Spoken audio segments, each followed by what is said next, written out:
everyone, and welcome to the Global PAD Impact Awards, where we honor exceptional contributions to peripheral artery disease care. Today, we present the Global Vascular Surgeon of the Year for 2024 award, celebrating excellence in the treatment of peripheral artery disease. Now, this prestigious award recognizes a surgeon who has made a remarkable life and limb-saving impact on patients across the globe. She is absolutely amazing. Yes, she. This year's awardee has distinguished herself through her innovative approaches to treating PAD, significantly reducing amputation rates. Her dedication to learning and pioneering new techniques for limb salvage has enhanced the quality of life for countless patients. Her commitment to empathy and patient-centered communication also ensures every single patient she touches feels heard and valued.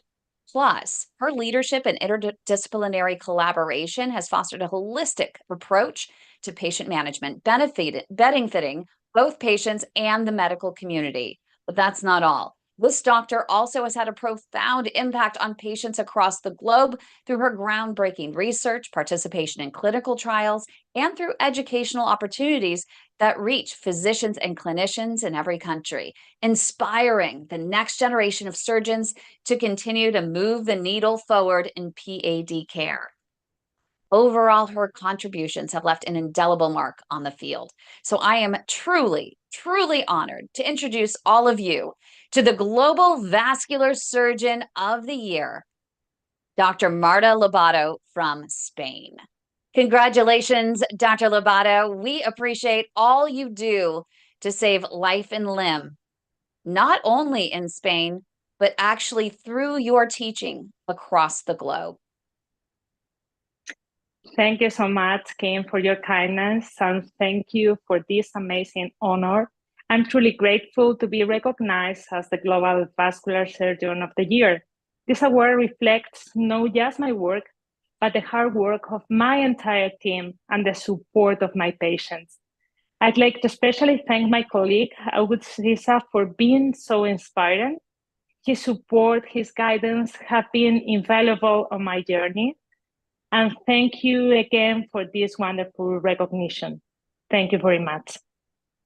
It is well deserved.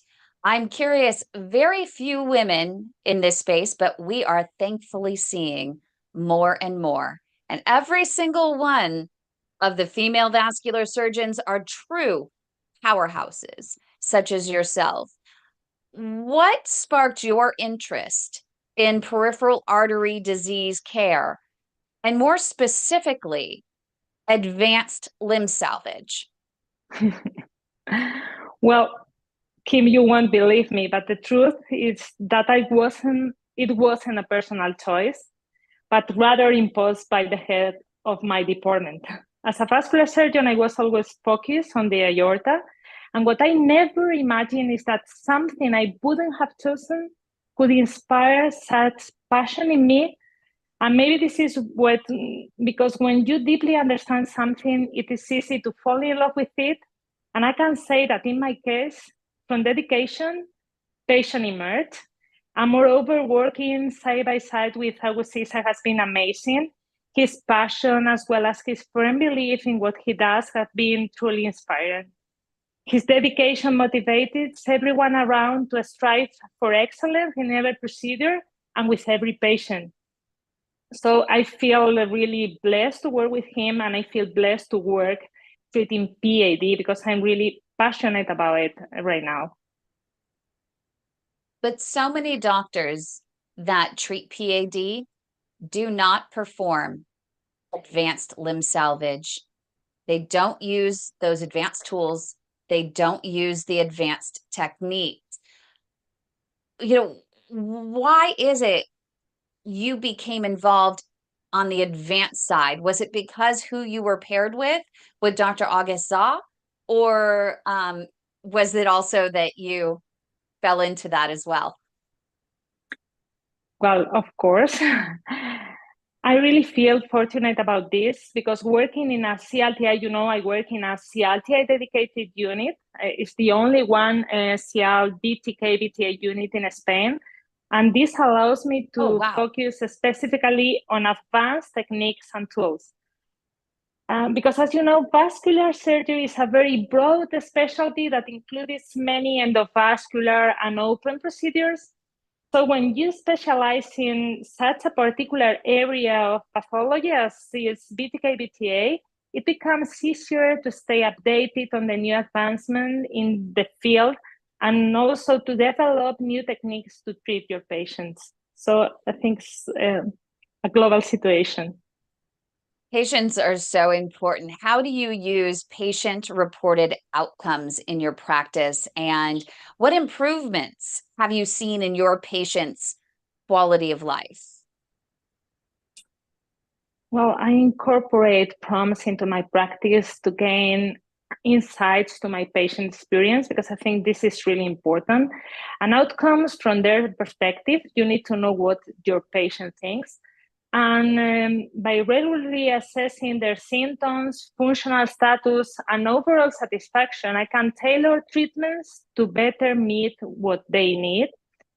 Many patients have reported significant improvements in their mobility and quality of life, which reinforces the importance of patient-centered care.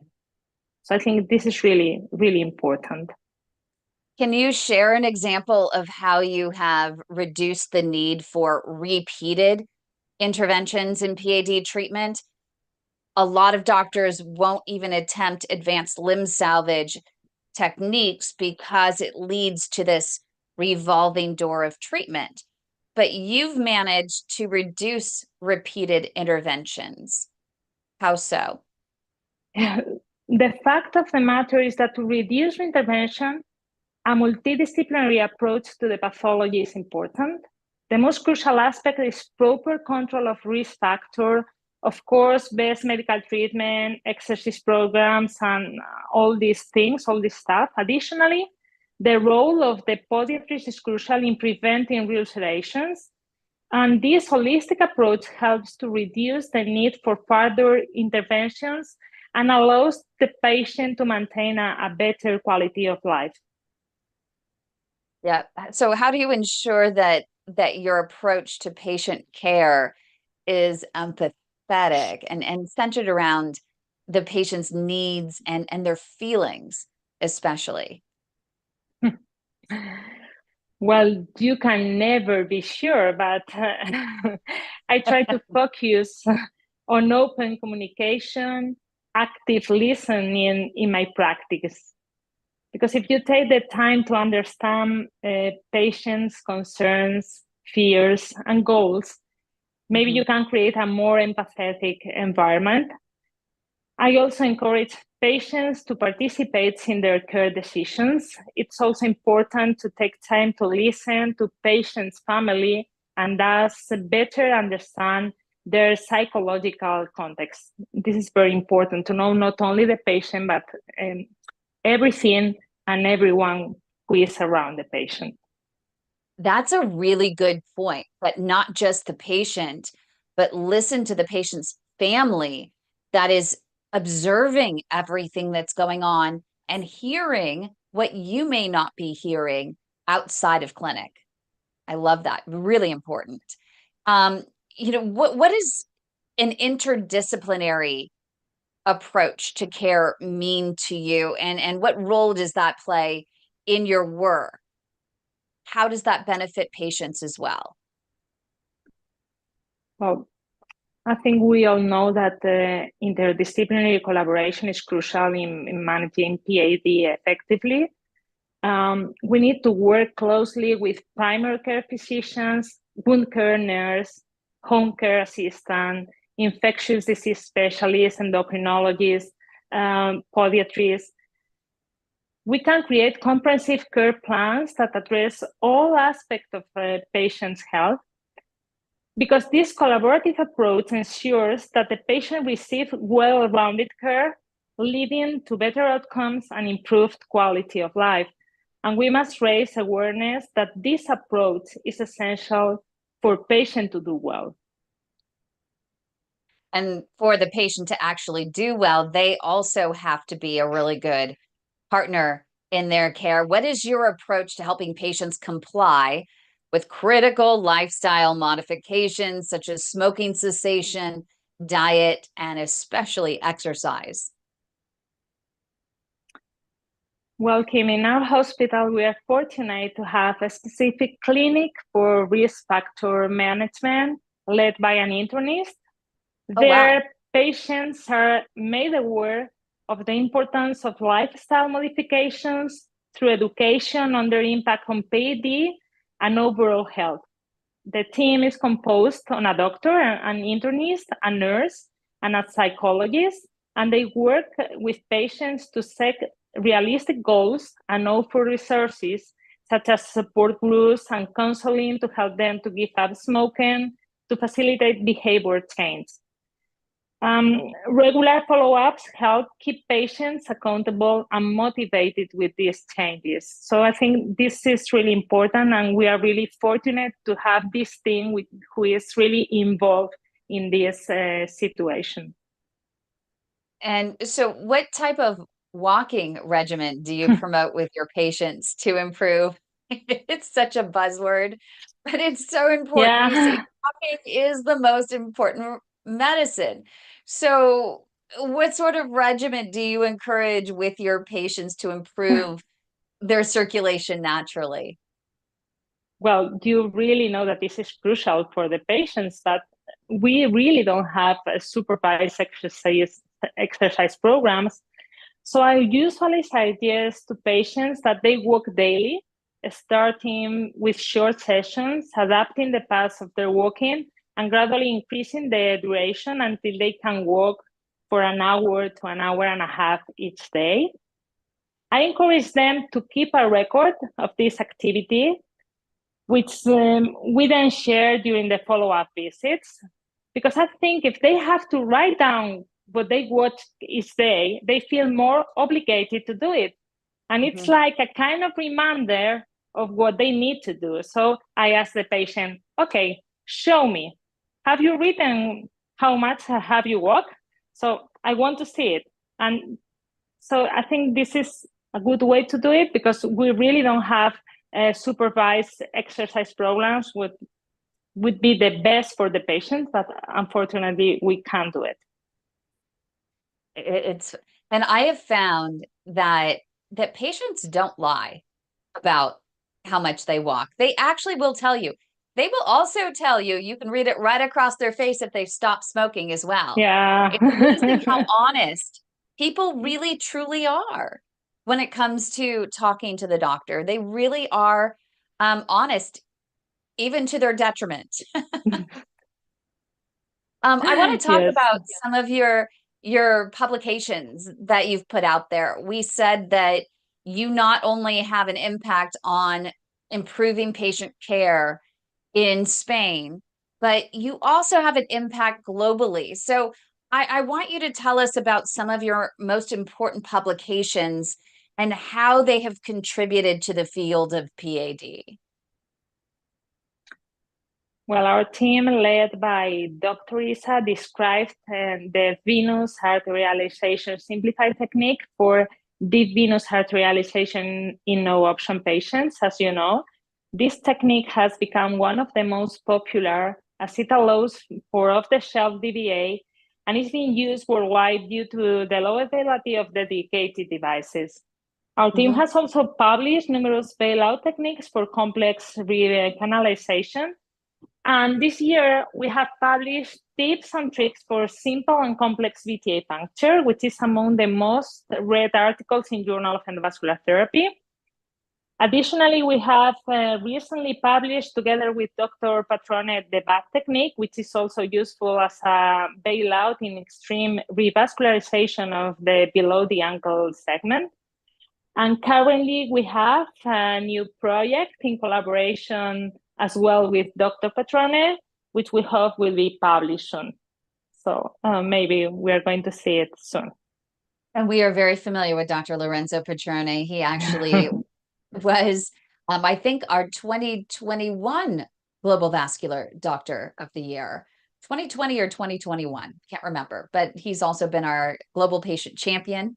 And he's moved from London to Italy, so definitely good company there.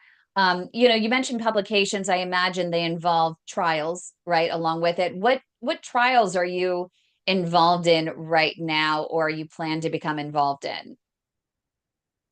Well, we are not involved in any trials right now, but I'd like to highlight a clinical trial in which we participated in collaboration with our home hospitalization department regarding an antioxidant dressing to evaluate the clinical efficacy of a new antioxidant therapy for the treatment of complex neuroischemic diabetic foot ulcers. We loved this trial because the dressing feature was an antioxidant technology developed right next to our hospital in very, very near to our hospital.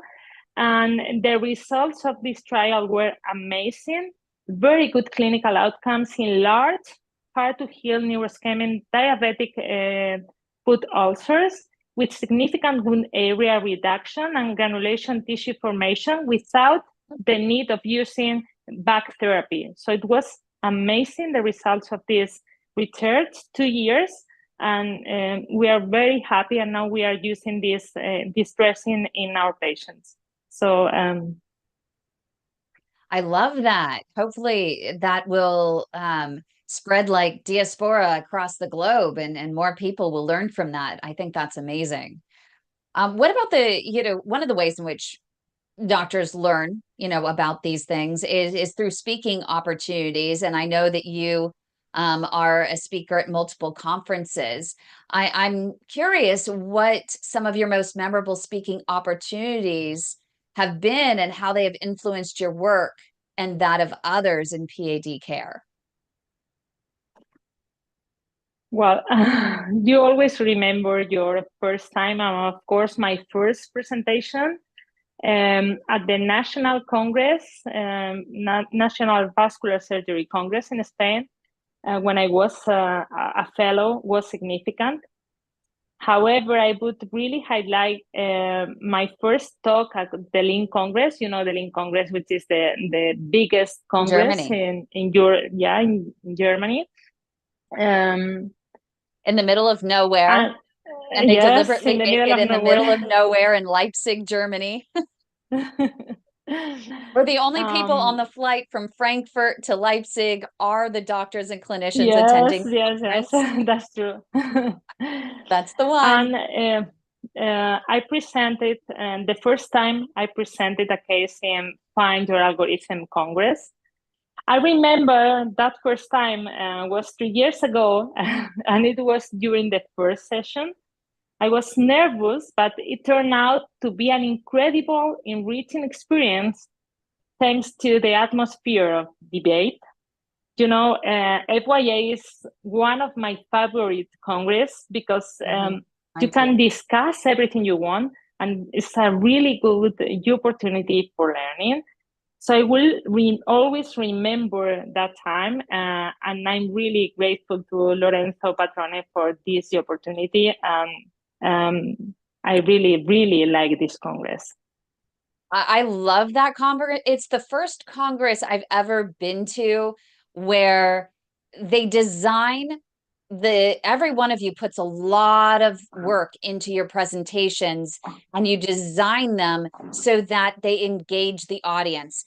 For those who've never been, especially the patients who are watching, every single one of the audience members gets a set of flags, and each flag represents where they might fall in terms of a multiple choice question about a particular case and what they would do in the same situation. So the doctor starts presenting the case saying, here's a diabetic patient, high cholesterol, and they have a wound that won't heal, and we pumped in the contrast fluid into their vessels, and we saw a blockage in the thigh, in the SFA, superficial femoral artery.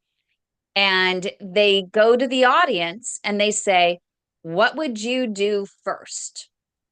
And they ask the audience, they say, would you go ahead and send in intravascular ultrasound or IVUS first to check the sizing of the vessel and the morphology of the plaque, the type of plaque?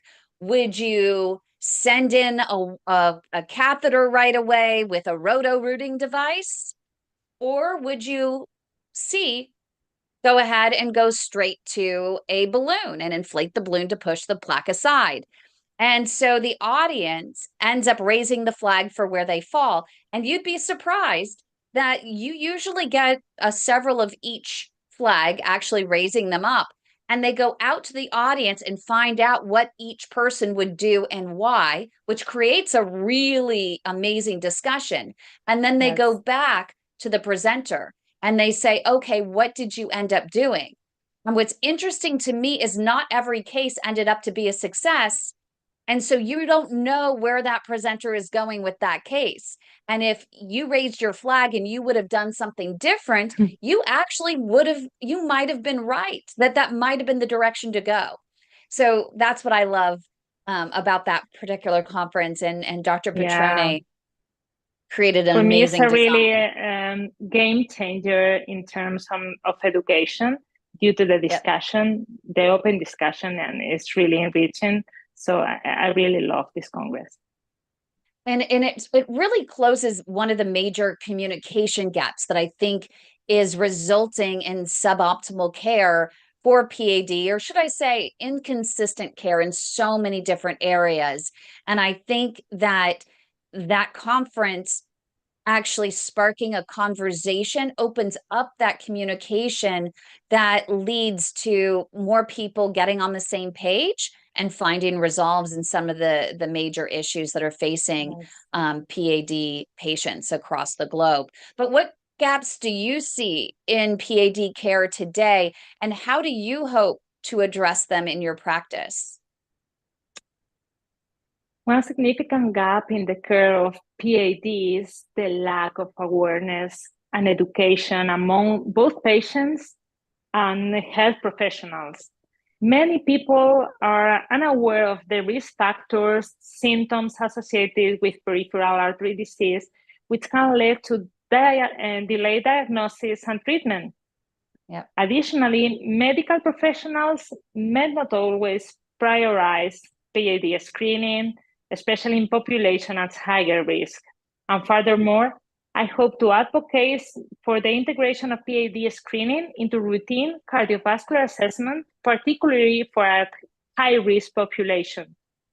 Because by raising awareness and promoting proactive care, I aim to improve early detection and management of PAD to improve patient outcomes. Yeah. That's a huge one. I agree with you 100%. We don't understand why some doctors are so resistant to performing a simple ABI test, the ankle brachial index test, at all on patients with high risk factors. It just doesn't make sense to me. So huge one. I love that. And I only have a few more questions, left, and then we can open it up to some of our in-studio audience. But I'm really curious, as one of the few female powerhouse vascular surgeons, how do you feel your perspective and experiences have shaped your approach to PAD care and have influenced care? Well, I really don't know, but I would say that being a female vascular surgeon has given me a unique perspective on patient care. I understand the importance of empathy and communication, which I try to prioritize in my practice. I think you need to share pain and fears with your patients, and this is essential for emotional well-being.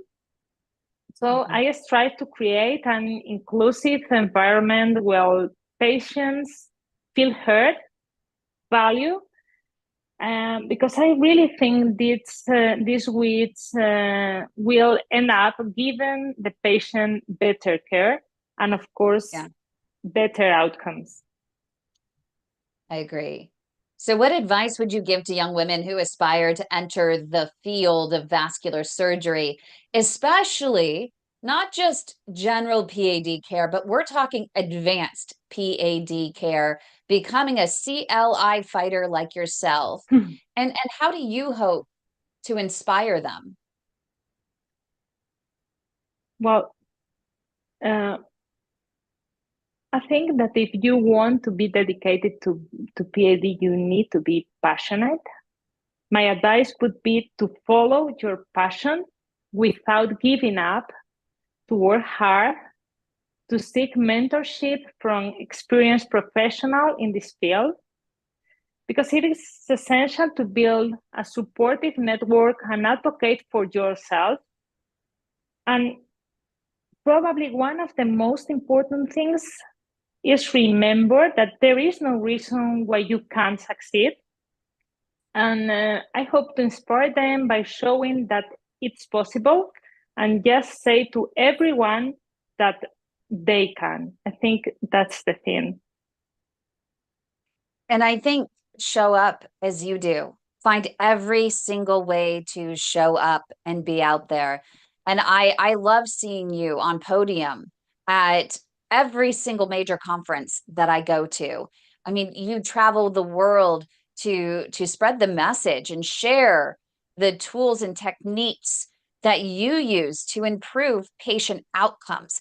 And I think that's huge. You have conviction also in your techniques and what you do with proven patient outcomes. And I think that that's huge. And that's something that I think that we need more women to do as well, is to stand up, have conviction in courage to get out there and start to share what they're doing to improve limb saving and improve life saving for patients across the globe.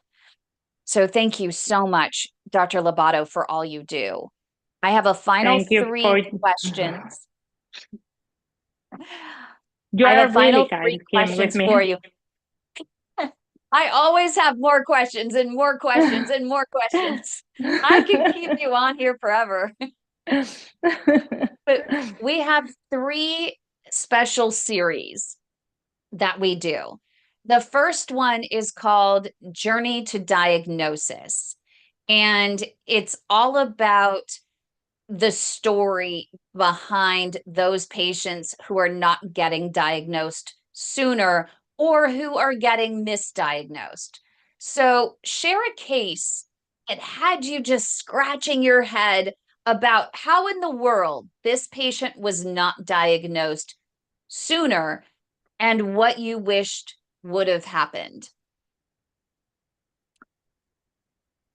Well, it would be great, just only a case, but I believe that, yes, I believe that anyone involved in PAD has encountered multiple cases of patients with erratic diagnosis before finally arriving at the PAD diagnosis. As we have discussed before, this is often due to a lack of knowledge about this pathology, and which is undiagnosed, and this frequently leads to patients being diagnosed late, or unfortunately only when they already present CLTI. Right.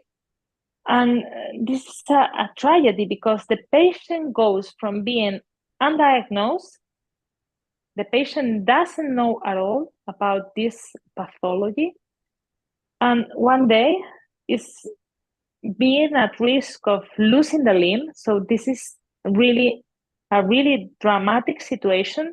And I would say that every doctor who treats PAD has been in this situation more than one time, unfortunately. So we need to fight against this situation. And that's why what you say is really important. ABI, vascular care, particularly in patients at high risk. And we know who they are. We know the high risk population. So we need to aware them and to and all the population to be conscious about this pathology. I agree. And 6 minutes that mattered in your life, in your career. This is a moment that truly was a defining moment for you that led to some sort of change in direction, a spark that led you somewhere in your career. It could have been a conversation that you may have had with someone, inspirational words, a clip in a movie or a show, or something you saw that was eye-opening. What was that moment that mattered for you? Well, it was in a film. It was during a challenging case when I feel desperate, and my colleague was by my side, my colleague Awardees, and he told me, you need to have the courage to fail, because every failure is an opportunity to learn and grow. And this advice was really, really important. Shift my perspective on setbacks, encouraging me to take risk, to live my fears, and to view mistakes as a valuable lesson rather than definitive failures. Because we are always concerned about failures. Failures are very hard when treating this kind of patients, and when you are thinking that you can lose a limb, you can lose a life, because these patients, sometimes when they lose their limbs, they have lost the opportunity for having a longer life. So I learned that true growth comes from stepping out of your comfort zones and facing challenges that you need to do it. And this was a really important moment for me. And I can never thank him enough, because this was crucial in my professional life. And it's amazing for patients that are watching is that she even considers amputation failure. And most of the patients that come to her and come to her partner, Dr. Isa, they are already on deck for amputation. And so failure is really what would happen if they didn't treat, but also it still could happen if you treat. And so she's, willing to go in there and do everything in her power to at least try to save that leg. And that's remarkable. And so, speaking of lessons learned, can you share a case with a big lesson for you and others? Go ahead and describe the patient, the frustration you had with the case, and the lesson that you and others could learn from it, or maybe you learned and others can now learn from it. It could be a success, it could be a failure, either one. Well, it is about a diabetic patient in his early 70s with bilateral ischemia and small artery disease, as you know, failure in the distribution system.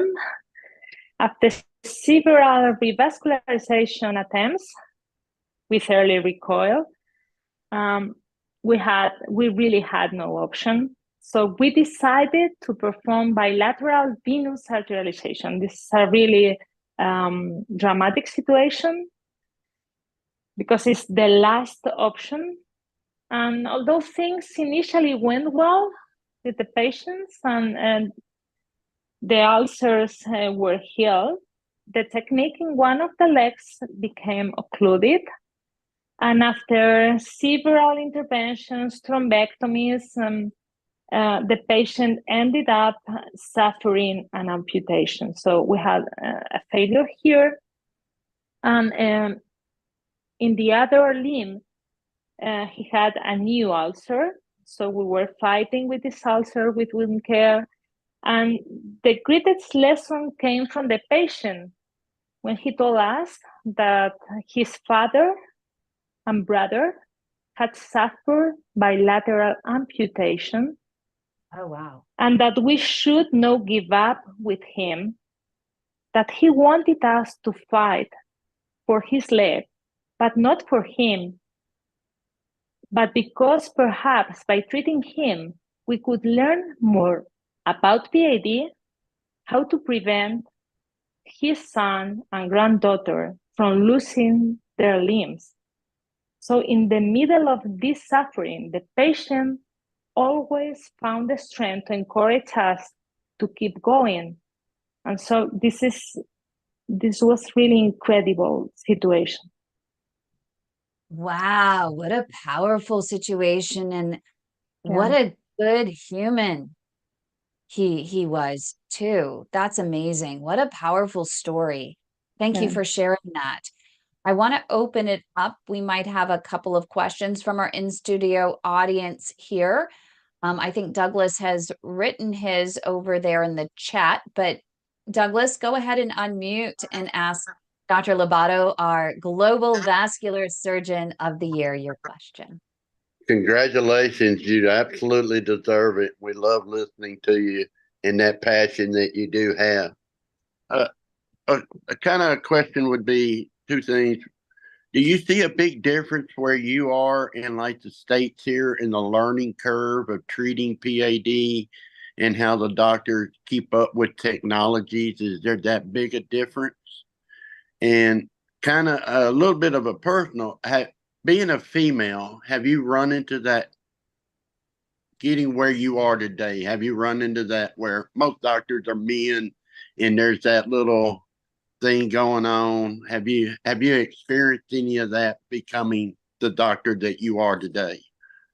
So the first question is basically you're wondering about the differences in adoption of advanced limb salvage techniques in Spain versus in the US. Do you find that more doctors in Spain are more interested in learning the advanced techniques than maybe here in the US? Is that your question? Yes. Okay. Well, thank you, Douglas, for your questions. I don't think so. I think in the US, you have very well developed the PAD care. Maybe it's not a homogeneous situation, but in Spain, neither. I really don't think that in Spain, vascular surgeons are the ones who cares about PAD. No cardiologists or interventional radiologists. Most of patients are treated by vascular surgeons, and sometimes the problem is that vascular surgeons are more in Spain, more focused on aortic disease than in peripheral artery disease. And there are not that much dedicated units to treat these patients. So I think, I really don't know. I think in the US you have a very developed system, a healthcare system, and you are a rich country. We are not that much. That's why sometimes we develop bailout techniques, off-the-shelf techniques to try to treat our patients, like the PAS technique, for example. Because we don't have the opportunity to have a lymph flow system, for example, in Spain on other devices. So we need to develop bailout techniques to try to treat our patients. Yeah, it's true. But you guys do amazing things, very creative things to get some amazing outcomes there. The necessity is the mother of invention. When you don't have things, you try to look for ingenious things to do it. Yes. And I think his second question was about being, a female vascular surgeon and what it is like for you being surrounded by a sea of male vascular surgeons, and if that affects you in any way at all. Well, I would say that no. I have always been supported by my team. We are more women, not dedicated to PAD. And I really haven't felt that much this difference. I would say that no. People ask me that. I was the first, this is funny because now I'm in healthcare, but I was the first female sports director and sports anchor in the San Francisco Bay Area. I was the first person to have my own racing show in the state of California for car racing. And I was sideline reporter for football games. And people always ask me, what's it like to be a female? And I said, my dad raised me to be a human, a successful human. And so I never looked at myself as being the only female in the locker room asking questions. I just never considered it. And if something happened, someone would ask me, well, is that because you're a woman? And I said, well, I don't think so. I wouldn't want to use it as an excuse. Whatever it is, I just need to have more courage, more conviction to continue to be successful. But that's on me. And that's on me as a human, not necessarily as a woman. And that's not totally always agree with you. Right? If you view yourself as a successful, well-educated, well-trained vascular surgeon, I would think that other people would treat you as such. And if they don't, well, they kind of fall by the wayside. You don't even notice them. Okay. Totally agree with fine. you, Kim. Yeah. So, I mean, obviously, you're Global Vascular Surgeon of the Year. And it's because you're a super, super exceptional vascular surgeon that is having such a profound impact on patient outcomes, right there in Spain, but also because, again, your speaking opportunities, the clinical trials you participated in, the publication, you're standing up the podium at conferences across the world, and you're influencing other doctors. You're influencing the next generation of limb salvage specialists. And for that, we thank you so much, Dr. Lobato, from the bottom of my heart. It's so well deserved. You are truly the 2024 Global Vascular Surgeon of the Year, and we appreciate all you do to improve patient outcomes across the globe. Thank you so much, Kim. I really appreciate this award, and I want to congratulate you for your work, what you do every single day for PAD patients. Congratulations. Thank you, and I couldn't do it without